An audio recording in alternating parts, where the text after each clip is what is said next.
I never imagined a housekeeper's daughter could silence the room. A heartwarming twist of fate. I will never forget the day everything fell apart. It started like any other day, the sun shining brightly, casting playful shadows across the kitchen floor. I remember the smell of toast, a familiar comfort in our little home. But that day, as I stood beside my mother, the suffocating weight of unspoken truths filled the air. She was everything to me. My mother, the housekeeper with hands that danced gracefully in the air, creating beauty in the mundane. Yet, beneath her warmth I sensed a storm brewing. I watched her smile strain, her eyes darting anxiously towards the door, as if waiting for someone or something to change our lives forever.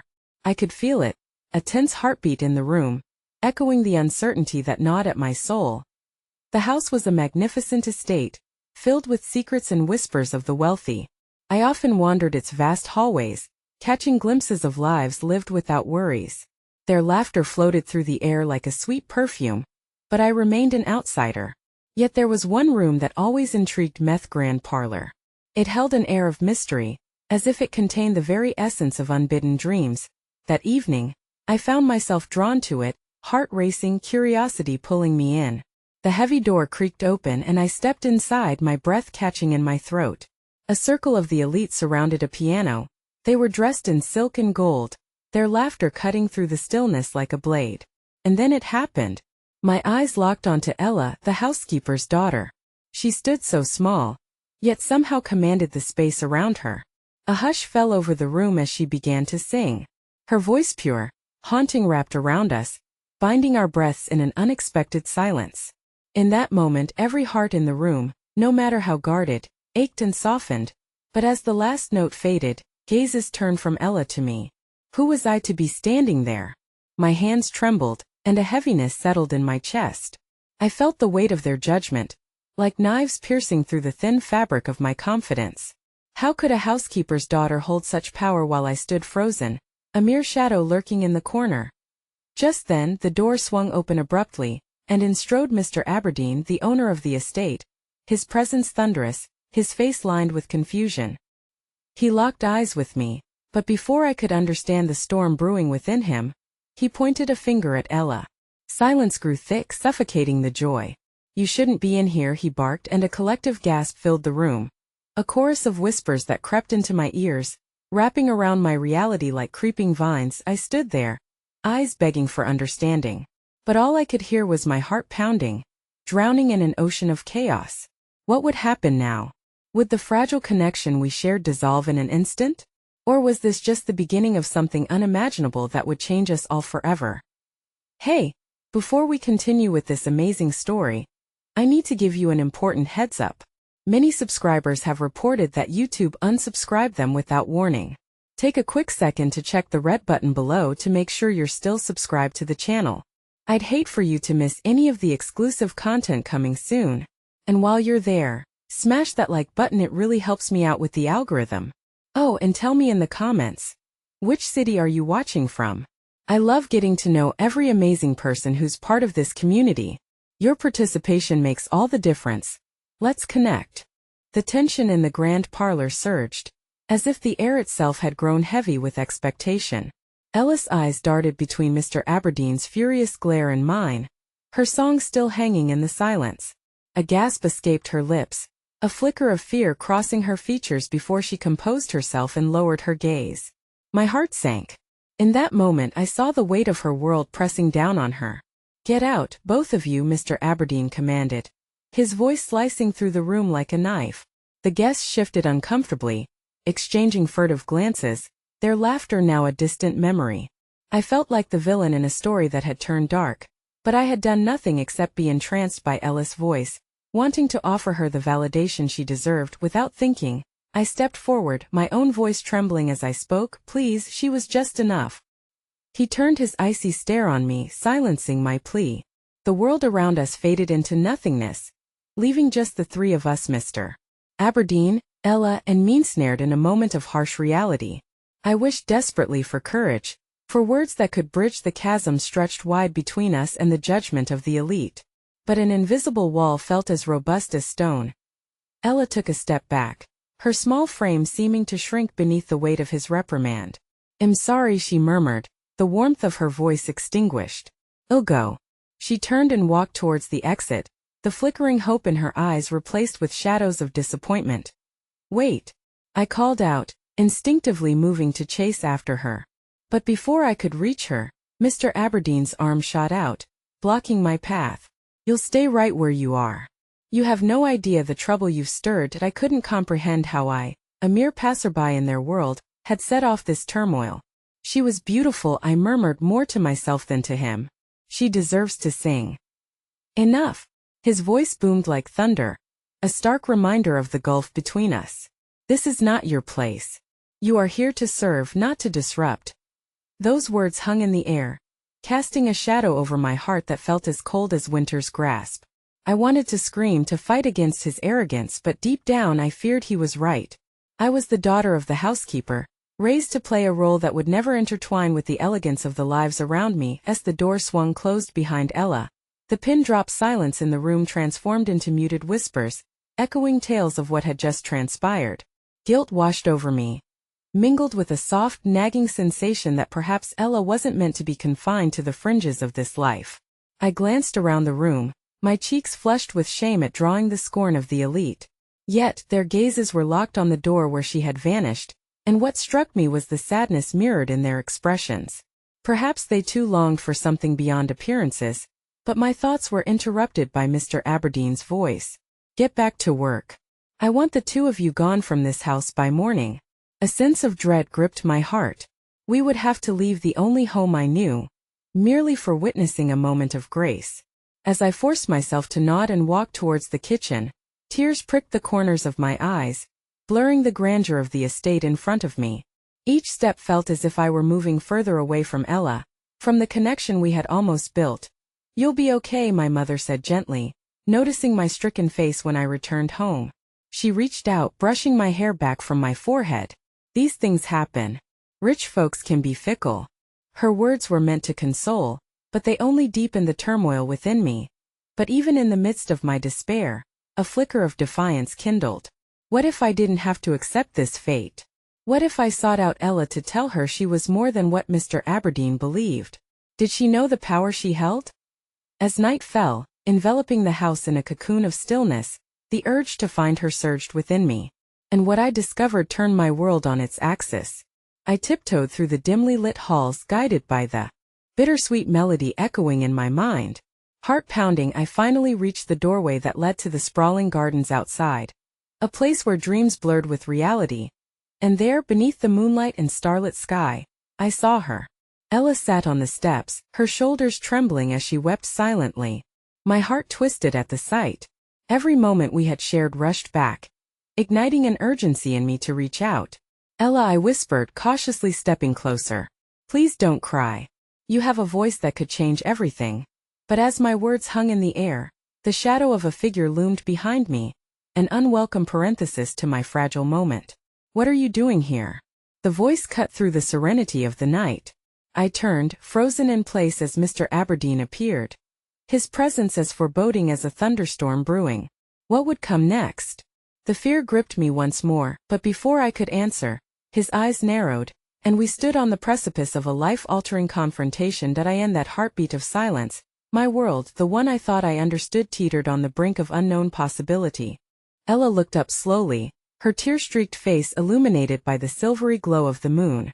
"You shouldn't be here," she whispered, trembling as she instinctively recoiled from Mr. Aberdeen's presence, the warmth of our fleeting moment now obscured by fear. Behind me, Mr. Aberdeen's voice was ice-dripping with contempt. Well, what do we have here? A rebellious daughter of the help, thinking she has the right to intrude upon my affairs. You've already seen what happens when you overstep your boundaries." I swallowed hard, feeling a mixture of anger and fear brewing within me. The man stood between us like a dark cloud, intent on pouring rain on what little light we had managed to conjure. "Leave her alone," I found the courage to say, my heart pounding against my chest. "She deserves to be heard." The older man chuckled, though it held no mirth, only menace. "Heard? What a foolish notion. A commoner's song is but a fleeting breeze, a mere distraction in the grandeur of this world. Don't you get it? Your kind exists to fill the spaces where I allow. Nothing more." Ella flinched at his words, and it broke something deep inside of me. I stepped forward, defiance coursing through me like a wildfire. Her kind. You don't understand what she is capable of. She's not merely a song. She's passion-bound to break free. You can't imprison a talent like that. You don't even comprehend the beauty you're stifling. His laughter roared again, anger flaring in his eyes. And what do you know of beauty, sweetheart? He shouted, taking a menacing step toward me. You with your scant dreams of freedom? You act as if you can rewrite the rules that govern our lives. I felt the weight of his words pressing down on me like a heavy blanket, but the sight of Ella, her eyes wide with fear and perhaps a glimmer of hope, stirred something deep within. I could not bear to see her crumble under his derision. No one can own her voice. Not you. Not anyone, I declared with unexpected fervor. In that moment it was as if the world held its breath. Ella stood, her tear-stained cheeks absorbing the moonlight, the gentle breeze tousling her hair as if nature itself were whispering courage into her soul. You're right, she said softly, her voice laced with a newfound strength that sent shivers coursing through me. I am more than what you say I am. I won't allow you to silence me. Mr. Aberdeen's expression faltered, caught off guard by the audacity of her words. But quickly, he regained his composure, a snarl forming on his lips. Charming though utterly naive. Do you think I will allow you both to tarnish my reputation? I will ensure you never sing again. His voice dripped with venom, a threat that hung heavily in the air. Ella took a step back, the determination in her eyes clashing with his malevolence. It was a moment ripe with possibility, yet dashed by the reality that loomed around us. My heart raced as I reflected on the consequences of defiance. What if he made good on his threats? Would we be banished? Would this become just another story of dreams shattered beneath the weight of power? Let us go, I implored, glancing at Ella, whose resolve seemed to waver under Mr. Aberdeen's fierce scrutiny. We don't need to be here. We can find another place to sing. Place where we belong. But where? Ella's voice quivered, the spark dimming momentarily as reality crept back in. Who would want me? I would. I exclaimed, my emotions spilling over. We can sing together. We can find hope in the places they neglect. We just have to believe it's possible. Mr. Aberdeen scoffed, but his amusement didn't reach his eyes. Hope? You two are hopeless if you think beauty can survive in the corners of anonymity. You're dreaming. Just then, a small figure appeared at the edge of the garden. It was Margaret, one of the other servants, her eyes wide with concern. She hadn't meant to overhear, but she had witnessed the darker side of Mr. Aberdeen before. What's going on? She asked, her voice steady, offering a steadying presence. I glanced back at Mr. Aberdeen, then at Ella, and I knew in that moment that hope was often born from the kindness of unexpected friends. We're leaving, I said firmly, though uncertainty wove through my heart. And where do you think you can go?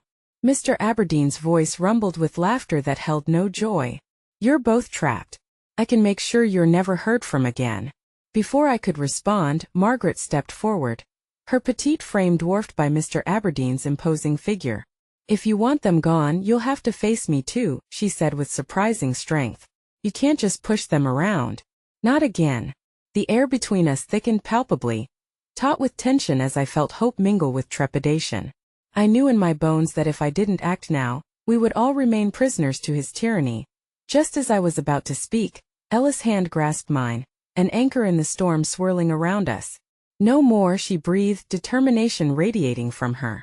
Let's sing somewhere else. We'll make them listen. In that delicate balance of belief and desperation I felt a shift. Maybe this night, for all its despair, would lead us to something greater. Just as the world seemed to align in our favor, a chilling laugh echoed through the night. Then it has begun, Mr. Aberdeen sneered, confidence seeping back into the darkness. Because if you think leaving this house means leaving my grasp, you have no idea what I'm capable of. And in the silence that followed, I realized the fight was just beginning. As the weight of his presence loomed against the crackling energy between Ella, Margaret, and me, my heart raced with fear and exhilaration, uncertain of what the next moment might bring. The tension hung in the air like a thick fog, choking the small remnants of courage that had flickered to life between us.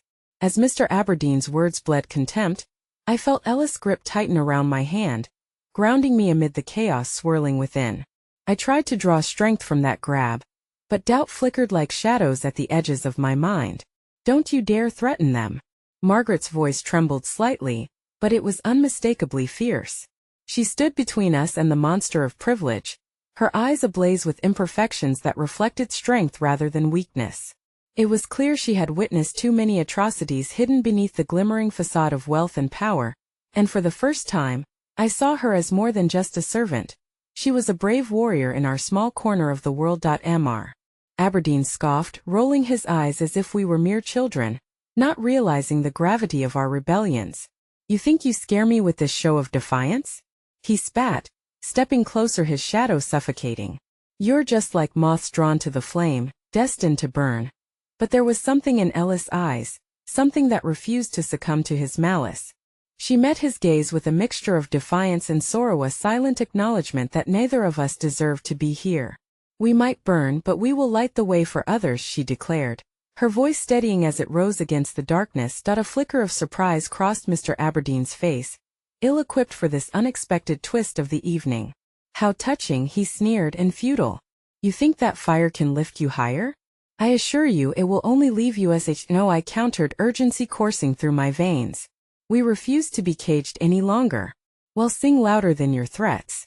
Well, sing until every corner of this world, even the ones you think are hidden, is alive with our voices.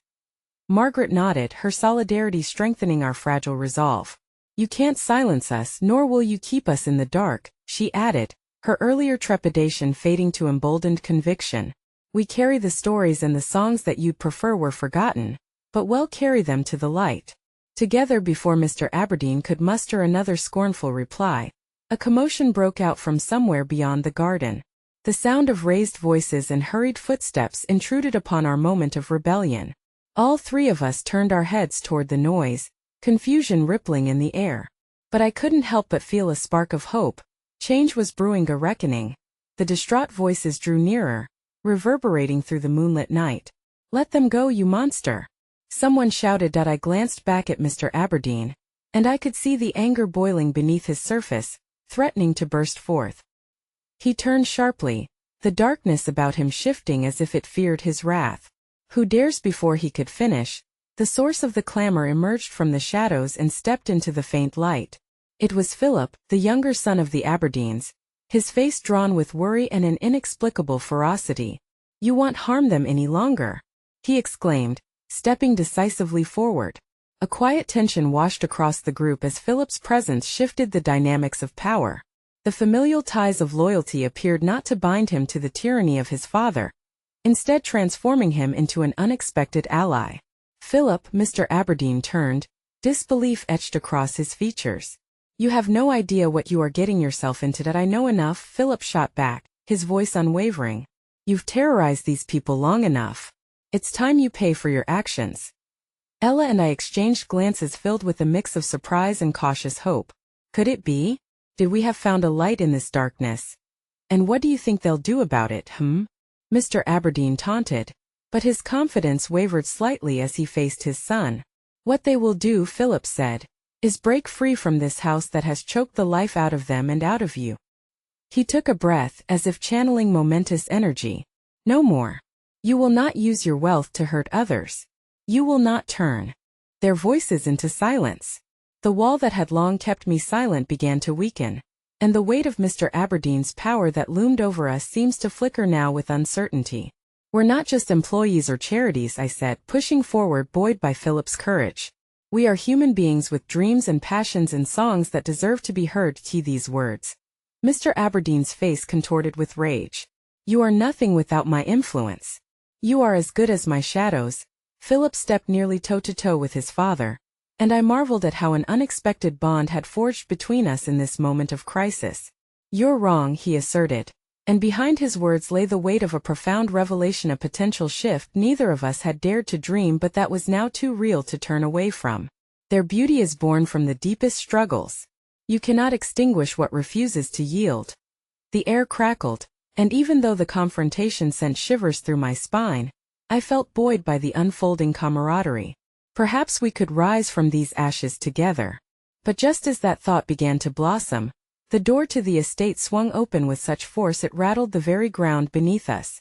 The night's serenity broke like glass, and standing in the doorway was Mrs. Aberdeen's, a woman enveloped in an air of refined power. Not a single flicker of concern crossed her carefully composed features. Her eyes, however, looked directly at me. "It appears I've arrived just in time," she purred, her voice smooth yet laced with an edge that caught me off guard. "What's this? A family dispute?" Momentum staggered as fear crept back into my heart. I'd never seen Mrs. Aberdeen's, a ghost drifting through the house, appear so resolutively. The energy shifted, settling into a palpable dread. Philip faltered, uncertainty flickering across his features. The truth about her cold ambition was as chilling as Mr. Aberdeen's, and I felt an ice-cold dread settle in my bones. Had we acquired just one ally, only for another to loom? "Mother," he said, a reluctant resignation in his tone. "You don't understand," but she smiled a cruel, knowing smile, and in that moment, I realized we were just another thread upon her loom, and Mr. Aberdeen was not the only force we had to reckon with. A heart-pounding silence fell upon us, filled with the unspoken truth that whatever we had gained could easily be snatched away. And in that silence, a familiar sense of dread infiltrated my every thought. What kind of power would she unleash to ensure her rule remained unchallenged? "I have a role to propose for each of you," she said, cutting through the fear that bound us, and in that moment, the ground beneath our feet shifted yet again, tumbling us into an unexplored realm of potential deception and tangled loyalties, a labyrinth from which confidence clashed with fragility. My heart raced as I grasped at the thread of hope now dangerously intertwined with shadows. Would this new revelation tighten a noose around our dreams, or offer a hidden path to freedom yet unseen? The atmosphere shifted again as Mrs. Aberdeen stepped forward, casting a long shadow that flickered with both promise and foreboding. "I propose an ultimatum. Each of you must find a way to prove your worth beyond these walls. If you can provide value, you may just find that you're more than mere shadows in my husband's kingdom." Her eyes narrowed, as if calculating our responses carefully. The tension climbed, wrapping itself around us like a tightening vice. The air crackled with anticipation. Mr. Aberdeen's sneer returned, but there was uncertainty shimmering beneath the surface. Had his wife just offered us a way to rise, albeit through her twisted game? "Prove our worth?" Philip echoed, disbelief mingling with curiosity. "What do you mean?" Mrs. Aberdeen's laughed, a sound both melodic and cold, betraying nothing of her true intentions. "You'll find that this estate harbors treasures far beyond the opulence of wealth. You need only salvage the potential within yourselves.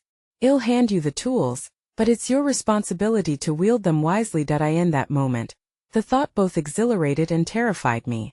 What if this was merely another way to manipulate us, an elaborate ruse meant to entrap us further within her web?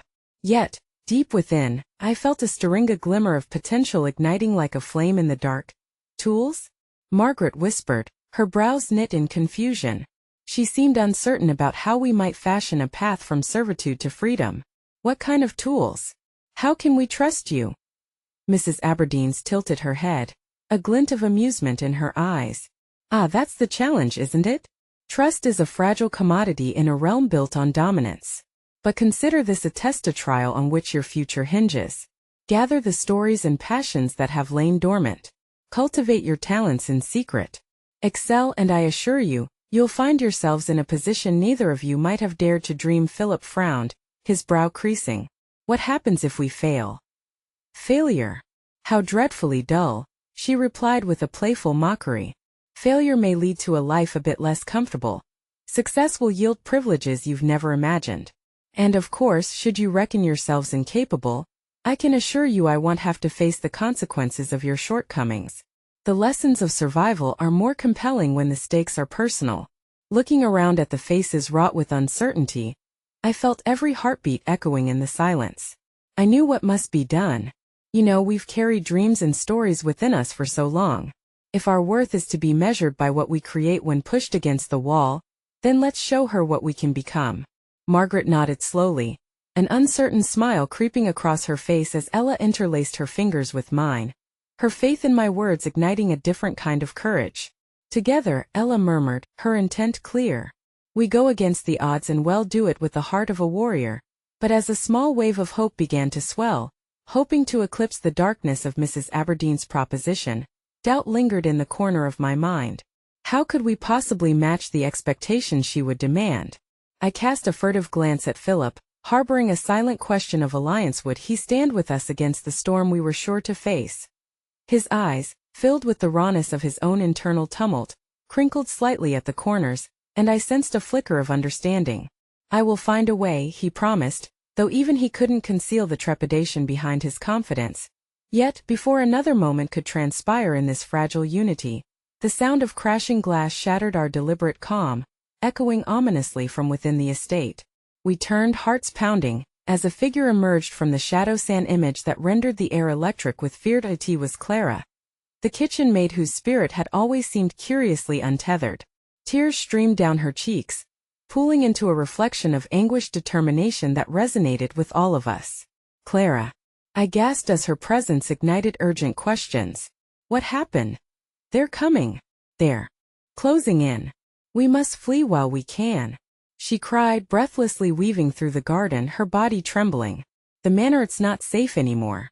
They know everything. A gasp escaped my lips, as dread pooled heavily in the pit of my stomach.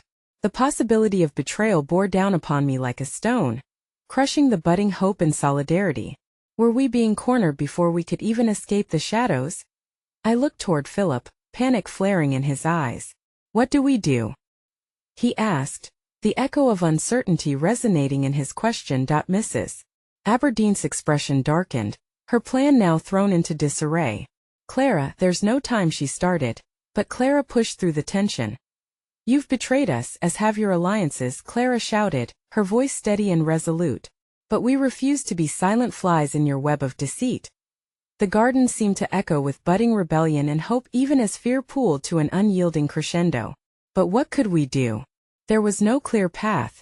The stakes had escalated and everything hung in the balance. The world around us felt charged with the possibility of collapse. Whatever doubts had begun to dissipate now smothered any shreds of certainty within me. Night after night had built up to this moment, yet it only served to deepen the chasm of uncertainty. In that moment of despair, as the shadows shifted ominously, Clara's words resonated through the frenzy of emotions. Would we stand together, or let the powerful once again dictate our fates? Our individual sparks caught fire under the threat of darkness, igniting a flame, yet I realized all too quickly that shadows never go quietly into the night. As Clara's words hung suspended in the air, an unsettling silence fell over us, engulfing the garden's vibrant colors into a dull wash of uncertainty. We had gathered together in our shared resolve, only to be thrust into disarray by the sudden reminder of our fragile reality. The looming threat of exposure loomed like storm clouds overhead, darkening what little hope we had dared to kindle. Clara, wait!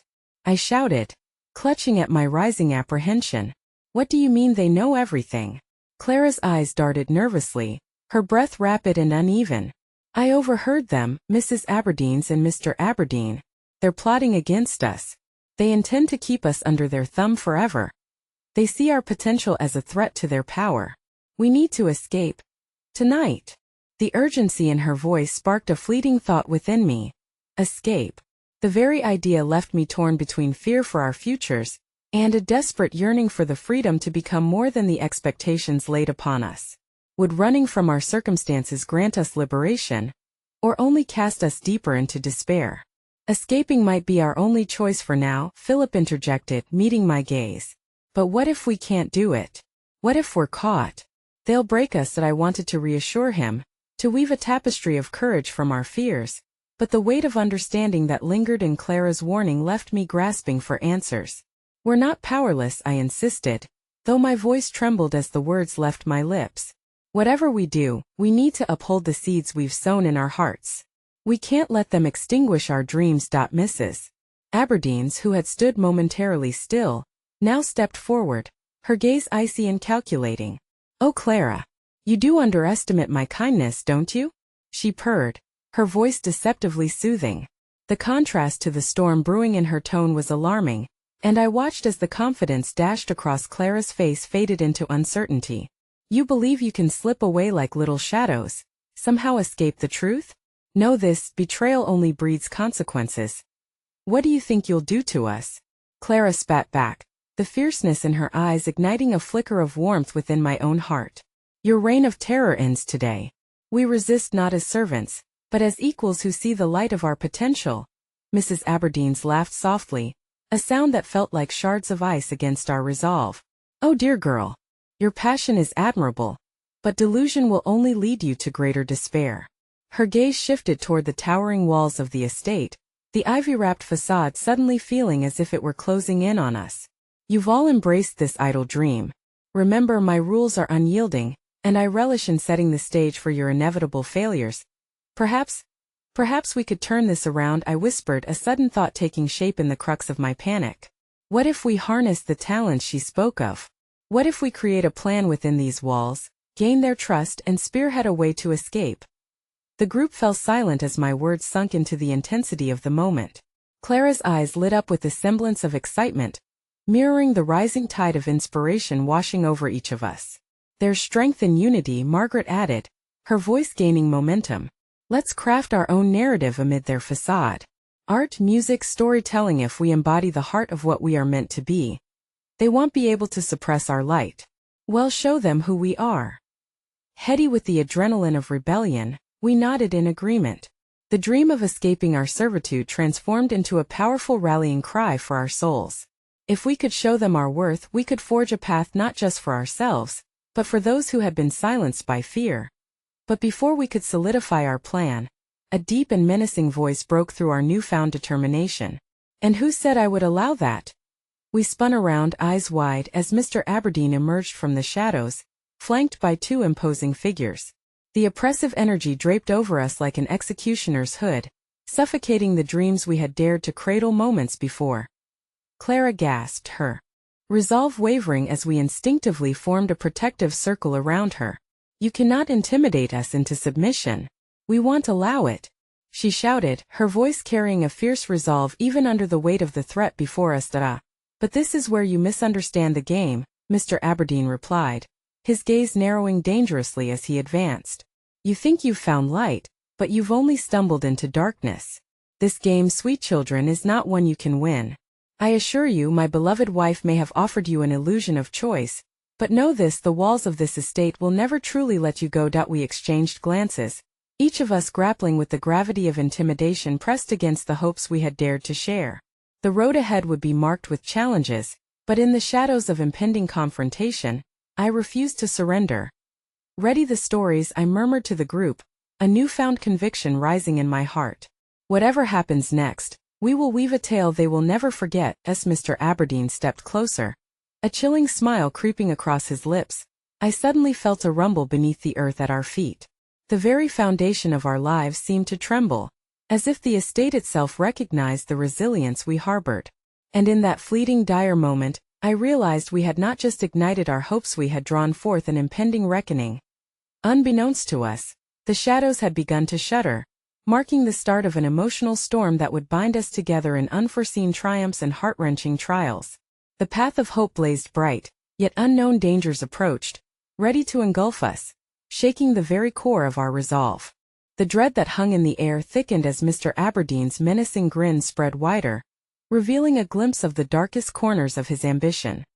His approach was slow but deliberate, a predator reveling in the fear he instigated. I could feel the pulse of my heart echoing in my ears as I glanced back at the group, their faces stark under the dim light, painted with apprehension. Listen closely, because I will only say this once, he began, voice smooth yet laced with danger. You believe yourselves capable of orchestrating an uprising within these walls? That is a beautiful fantasy, but one that comes at a price that your naivete will force you to pay dearly. Don't count us out just yet, Clara countered, her voice strong.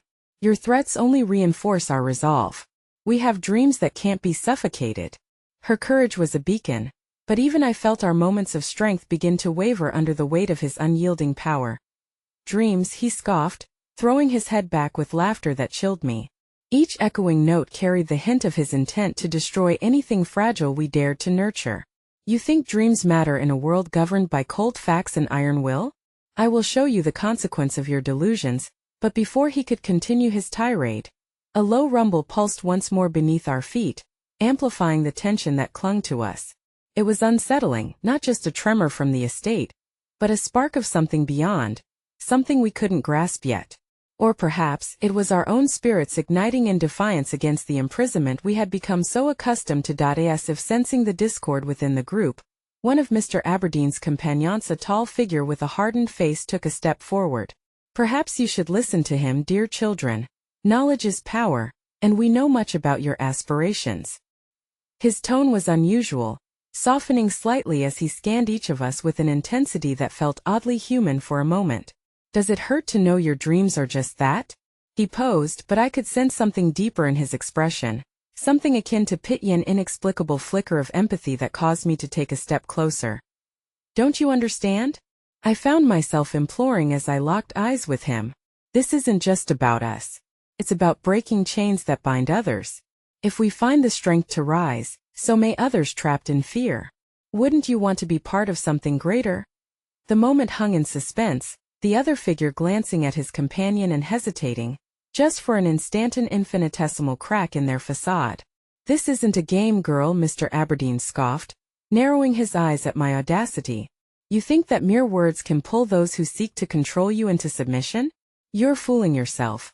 Yet here we stand, defiant, Clara shot back, a quiet intensity in her voice that even surprised me. And if the illusion of control was ever real, you would never have to silence us. As the tension wound tighter within the garden, I noticed movement near the shadows bordering the estate. A figure darted through, disappearing behind the hedges. My heart dropped. Who could be lurking so close to the confrontation? Enough of this, Mr. Aberdeen barked, his patience wearing thin. You have a choice to make: learn to accept your fate or face the repercussions. But before any of us could respond, a piercing scream shattered the air, like shattering glass in the stillness. Clara and I jumped in unison, our hearts racing as we turned toward the source. Suddenly, a figure emerged, a young girl, no older than 10, with wild blonde hair and wide, fearful eyes, burst into the garden, eyes darting between us and the menacing gathering. Help! They're coming! There! Quiet! Mr. Aberdeen roared, his voice like thunder, and the girl hesitated, visibly shrinking at his command. Please! She cried, tears streaming down her cheeks. They're taking people away. The shadows in the hall. They'll hold her. One of the figures growled to his comrade, who moved forward, but Clara was faster. She stepped between the girl and them, brandishing a strange new defiance. She's not afraid of your shadows, Clara exclaimed, drawing upon whatever strength she could muster. You cannot silence us. You've tried and failed, and now you will face the hearts of those you underestimate. The girl's wide eyes met Clara's, filling with awe. Somehow, in that moment, the tremors from beneath us pulsed a little stronger, and the walls that had confined our hopes seemed to vibrate in resonance with the nascent power within us. But before we could truly grasp what was unfolding, a stranger's face appeared in the archway behind us, pale and stricken with worry. Clara! Maria! Philip! He called out, voice shaky. We need to get out of here. Now! Time froze, the weight of revelation crashing against our fears. If they knew Clara's name and were here for us, could it mean hope or worse, unraveling of everything we fought for? And then, just as a figure completely cloaked in shadow emerged at the edge of the estate, a heavy silence fell. Everything we had dared to conjure suddenly felt teetering on the edge of oblivion, and that moment, amidst the chaos of uncertain futures, we stood at a precipice. Each of us bore the weight of destiny, intertwined with unknown allies and unanticipated dangers, the night a swirling tapestry of hope and peril, all teetering on the brink of revelation.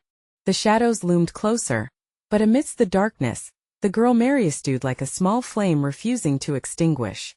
I could feel the uncertainty radiating off our group as we stared at the newcomer, the figure from the archway. His prominence and urgency tethered us to an unspoken promise. Hope. Yet velvet tendrils of worry curled around my heart. Who are you? Clara demanded, fierce despite the tremors in her voice. Before the young man could answer, the cloaked figure stepped into the dim light, revealing sharp features and glistening eyes that conveyed a cacophony of emotions. There was no denying the haunted past etched in their expression. Lucas, he said, voice brief and punctuated by an urgency that made my heart race. I can help you, but we have to move quickly. Aberdeen knows you're here. The name fell like ice across our spirits. Mr. Aberdeen's presence was like a fog, suffocating any chance of escape. Yet Lucas's eyes shone with a determination that felt contagious.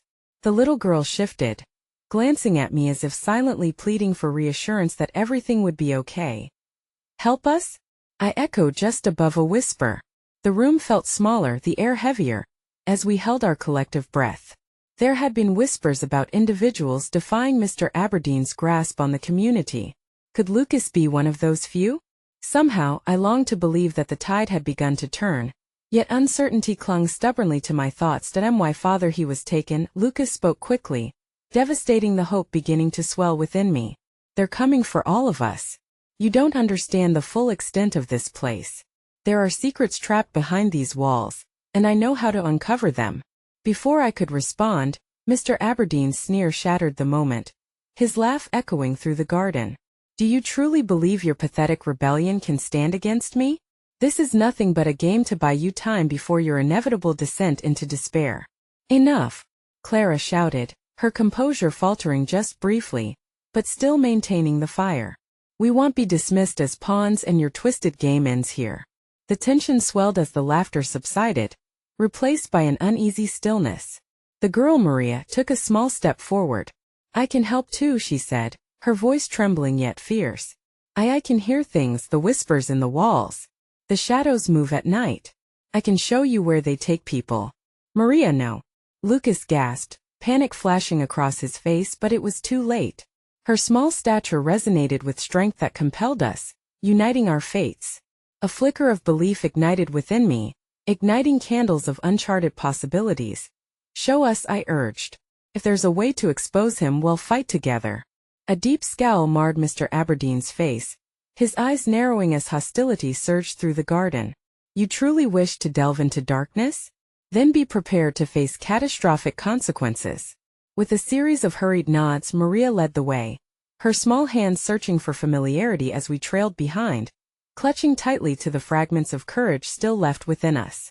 The shadows flitted as we slipped through the hedges, soon stepping over the threshold of the estate's confines into a hollow unknown. As we traversed the winding corridors, Mariah's soft guidance drew us closer to hidden truths. "We used to play here," she said, her voice a whisper against the eeriness. "But then they started taking everyone away. Now I hear them call for help at night." Each word painted a picture of the horrors underlying the surface of this estate. The further we moved, the thicker my heart felt. How could so much suffering hide beneath such a facade? Lucas pressed closer to me, fear intertwining with hope. "You're brave to stand beside us, but you must know there's little safety here. The cost of getting involved might be greater than you think." "Then let it be worth something," I replied, squeezing his hand as his warmth reminded me of our shared humanity. "Let us make it count." Just then, a sudden commotion erupted behind us, drawing my attention. A figure emerged, face cloaked in shadow, rushing toward us. My breath caught in my throat. "What is that?" I gasped, heart racing, not knowing whether to hope for an ally or brace ourselves for the worst. Only a few steps separated us from peril, and as the figure came into the dim glow of the garden lights, the world around me contracted in shock. It was someone I recognized, a woman, dressed in the familiar attire of the estate's service, yet her feature bore a core of fire, the spark of resilience. "Help me, help us," she choked out through gritted teeth, eyes glistening with a frantic urgency. "Mr. Aberdeen plans to strike at dawn. You must prepare." The weight of fear crashed through us, yet in that moment, I felt something shift. Hope and terror intertwined, knitting into our collective hearts. We were standing at a crossroads where faith could anchor us through the storm. "Whoever you are," I called out, "we will stand together or fall trying." While I spoke those words, a part of me prayed that we had not ventured too far down a path we wouldn't be able to return from. But as the chaos surged around us, one undeniable truth pulsed within. I didn't know what lay ahead or what sacrifices we might be forced to make. Yet I knew that in this fight, no matter the cost, I would find my place among friends, among resilience, where fear was nothing more than a catalyst for something greater. And just as we prepared to navigate deeper into the shadows, another blow rocked the ground beneath us, sending shockwaves through our very cores, rattling the resolve we had so fiercely nurtured. The darkness inside the estate roared back with vengeance, a reminder that we were still caught within its embrace. and we had yet to truly comprehend the battle that awaited. The air held a tautness as if it were coiled with trepidation, waiting for the right moment to spring. "We need to go," the housekeeper's daughter implored, urgency lacing her words. Her eyes flitted between us, gauging our resolve as if she held the weight of our futures in her hands. As we stood there momentarily frozen, the echo of an unseen threat lurked in the periphery, a dark specter that sought to unravel the fragile thread of our hope. "Who are you?" Clara finally broke the silence, her voice steady despite the tremor I felt running through her. "Why are you helping us?" "Because I know what Mr. Aberdeen is capable of," she replied, her voice steady yet laden with unspoken fears. "I can't let him take anyone else." Her gaze flickered to the shadows gathering at the edge of light, as if she sensed encroaching danger. Lucas took a hesitating step forward, his brow furrowed with curiosity. "You've seen what he does?" She nodded, then stepped closer, her presence projecting a flicker of warmth amidst chilled uncertainty. "I was chosen to serve him, but his darkness crept into every corner of my life, stealing everything I loved." Her voice succumbed to a whisper before she continued, "But there are allies here, moments when I have overheard plans, whispers of escape. If we unite our strengths, we could breach his hold on this place." A spark ignited in my chest at the sheer audacity of her words. Here we were, huddled amidst the specter of threat, yet hope dared to unfurl its delicate wings. "Then let's gather those allies," I said, emboldened. "We need more than just us if we are to stand against him." With a nod, she beckoned for us to follow. "This way. I know who we can bring together." As she led the charge down the winding, dimly lit hallways, I felt a tinge of excitement mingle with our simmering fear. If there existed a network of allies among the shadows, then perhaps we'd find strength in numbers. Each step forward transformed our wary hearts, binding us with determination. We rushed through narrow passages, where walls whispered secrets long forgotten. "The old attic," she directed, her pace quickening. "It's where the staff used to gather after hours. Some remain loyal to Aberdeen, but others are waiting for a chance to break free. They have seen too much." "Can we trust them?" Clara queried, her voice suddenly quaking with doubt. "Trust is a luxury we may not have," the housekeeper's daughter replied. "But desperation will draw them to us. I believe we can muster our voices together, if only for one final stand against him." Then without warning, thunderous steps echoed in the hall, a sharp reminder of our ticking clock. "We have to make haste," Lucas insisted, steeling himself. Before he could learn of our intentions, the tension thickened, each footfall laden with an urgency born of fear. Yet the hope I held emerged like the first light of dawn breaking through a stormy sky. We approached the attic door, its presence looming before us. I couldn't shake the feeling that this threshold could seal our fates forever, either unearth our strength, or plunge us deeper into darkness. As the housekeeper's daughter reached for the handle, she paused a moment, glancing back at us. "You must promise, be ready for anything. There are whispers, but some want to protect what they have rather than risk losing it all." I nodded, heart pounding in agreement, because what lay beyond that door could deliver us or shatter our will. With a steadying breath, she pushed it open, revealing dimly lit shadows that clung to the rafters as if afraid of the light. Within the attic, a group of familiar faces emerged from the darkness, the flicker of candlelight illuminating a mixture of caution and intrigue. There, huddled amongst them, was Leo, the quiet boy from the service team who always lingered on the fringes, perpetually unnoticed. For a moment our eyes locked, and I felt a surge of connection. His weary expression screamed of shared understanding. "What's happening?" He spoke first, glancing nervously at the housekeeper's daughter. "We are gathering those who've been wronged," she responded, summoning a confidence in her tone. "We need to unite against Mr. Aberdeen, for he strikes at dawn." The room ignited with murmurs of disbelief, yet also an undercurrent of resentment simmering against the confines of the walls that had suppressed them all for far too long. I stepped forward, drawn by an invisible force. "Together we can band against the darkness. We can fight for our voices, for those silenced by fear." But as I spoke those words, a cold gust rushed through the attic, rearranging shadows and stealing warmth from the candles. I hadn't registered she was there until the flicker of her scarred hands pushed through the growing darkness. "I overheard those sniveling fools plotting against you." She spat bitterly. "What makes you think you can stand against Mr. Aberdeen?" His influence stretches far beyond this wretched estate. My heart sank as I grappled with the wave of uncertainty. Could we truly band together across divided loyalties? And would we find the strength to face someone so steeped in power? Leo stepped closer, voice steadied with hope. Because we have something he doesn't, each other. And that moment, amid the swirling anxieties and fragile promises, I felt the collective heartbeat of our shared struggle. A flicker of defiance rising within. Yet just as the air thickened with anticipation, a sharp noise pierced the stillness, a prelude to our undoing. A crash echoed from the floor below, reverberating through the attic. The sound shattered any illusions of safety we had held. "They know we're here," Clara exclaimed, fear lacing her voice, a stark reminder of the impending storm threatening to engulf us. Just then, from the shadows, I noticed a flicker of something metallic, a blade glinting in the candlelight. My breath caught as Mr. Aberdeen's figure loomed at the attic entrance, a conniving smile spreading across his face, revealing the true horror of his intentions.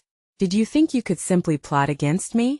he taunted, the darkness beside him unfurling like a creeping vine. "You've made your choice, and now you shall pay the price." The air thickened with despair as I realized the enormity of what we would face in the dawning hours. In that moment, strength and fear coalesced, preparing for the inevitable clash. One thing was clear. There was no turning back, and we stood on a precipice leading to a battle that could change everything. In the stillness before chaos, we mustered our courage and braced ourselves for the wrath that awaited us. As Mr. Aberdeen stepped into the dimly lit attic, his presence surged through the air like a tempest, yanking us away from the fragile threads of unity we had begun to weave. The glimmering blade in his hand reflected every ounce of darkness that had coiled around us, and I felt the icy grip of fear clench my heart. The laughter in his eyes chilled me to the bone as he surveyed our gathering, dismissing us like mere ants beneath a boot. "Did you truly believe you could conspire and escape my grasp?" he sneered. "You're nothing but a pathetic assembly, driven by naivete and misplaced hope." His voice dripped with a venomous mockery that rattled the fragile resolve we fought to maintain. But as I looked around at the faces of those who stood beside me, Clara, Lucas, Margaret, Leo, Maria, and even the housekeeper's daughter, I realized what I had found in this moment was far more potent than an illusion of power. We had shared our stories, vulnerabilities, and aspirations. Together, we had forged a connection that transcended the weight of darkness looming before you. Within that moment, something deep within me ignited a flicker of defiance that pushed back against the storm he embodied. "You underestimate us," I declared, the words trembling at first but gaining clarity with each breath. "This isn't just an act of rebellion. It's a declaration of our existence, our voices intertwined with hope. You can silence us temporarily, but we will rise from the ashes of your contempt. Mr. Aberdeen's eyes flared with ire, an ugly sneer twisting his lips. "How quaint. The idea of rising from ashes is a fantasy you have yet to grasp. I will show you the depths of despair and what it truly means to be crushed by my rule." Suddenly, the attic felt filled with more than just tension. A fierce determination enveloped us. Clara stepped forward first, her voice steady and unwavering. "You may think you hold the power, but strength comes from the bonds we've forged here. It comes from each of us refusing to be silenced any longer." Anger flashed across his face, but I sensed a flicker of something else behind it, a crack in his facade of confidence. "You're a fool if you think you can stand against me," he spat. "Perhaps," Clara shot back without faltering, "but at least we're fools united in our courage. You don't scare us anymore." In that charged moment, the room seemed to pulse with energy. Hope unfurled, springing forth in the wake of his threats. It bound us together, crafting a tapestry of resilience that had the audacity to challenge the very darkness he represented. Lucas stepped forward, eyes sparkling with fire. His voice, threaded with urgency, sparked purpose in all of us. "We have faced our fears and what you have taken from us. People have been hurt because of your cruelty, and we—" He paused, allowing the weight of his words to sink in. "We won't let that continue. There are scars here that you will never see," Margaret added, her voice firm. "But know this, they define our strength." Mr. Aberdeen's expression shifted, clouds of rage swirling within his eyes, masking the reality he had tried so desperately to shield us from since the beginning. An unfamiliar emotion flickered in the depths, ferocity at sharing our strength, but also uncertainty. "Do you truly believe you can change anything? You're all destined to fail." "Maybe," I interjected, finding courage in the shared silence. But for the first time we're made of more than just fear. We have each other and you can't take that away. The words hung in the air like a challenge. And then in an instant, something snapped within May, a realization that the power of our shared voices was greater than any weapon he wielded. We will sing our truth, and that will echo beyond these walls, beyond your control. Our voices are a force you can't contain. With that, a roar erupted from the small gathering around May, a crescendo of solidarity. Clara joined me in raising our voices, harmonizing as our shared song filled the attic, unnervingly, vibrant and resonant. Lucas and Margaret joined in the chorus, their notes intertwining with our fervor, echoing against the wooden rafters as if our hope were manifesting in glorious defiance against the storm. Mr. Aberdeen staggered back, taken aback by a cacophony he never expected. The shadows seemed to curl and recoil, powerless against the hope aflame in our hearts. The wild truth we began to unearth in that moment turned dark corners into bright spaces, igniting an unexpected rebellion against the man who had tried to stifle us. Enough! He bellowed, fury carved into every syllable. You may think it's over, but just you wait. But at that instant, a guttural tremor rallied within the foundations of the estate, trembling with a force that felt like liberation itself. The very walls we thought held us captive now began to shatter in response to our defiance. The shadows that had long held dominion swung wildly, signaling the tumultuous shift that wove through the air. The stage was set, Sethi's game was beginning to unravel. As I opened my eyes, reflecting on this raw power ignited in our connection, I felt my heart racing with the unstoppable energy flowing through us. We would face whatever came next not as isolated beings, but as a collective force that had survived the darkness clawing at our souls. The journey had only just begun, yet it echoed with promises of hope, a resilient melody coursing through every fiber of our beings. And as the wind whirled furiously around us, I realized this was what it felt like to transcend the shadows. Illuminated, filled with purpose, a symphony of voices no longer confined. Our strength would ripple beyond the estate, igniting a pulse of change. So we sang on, worrying not about the uncertain path ahead, but cherishing the moment, the light, the heartbeat of our little revolution as it unfurled beneath the darkened veil. We were more than silhouettes in his twisted dreams. We were alive, luminous, weaving our fate into existence, ready to fight the shadows together. And with that final note, I felt a weight lift as we stood strong against the tremors of what was to emerge, which was not a quiet resignation but a sonorous promise to shatter all we've long endured, to rise above and to be seen.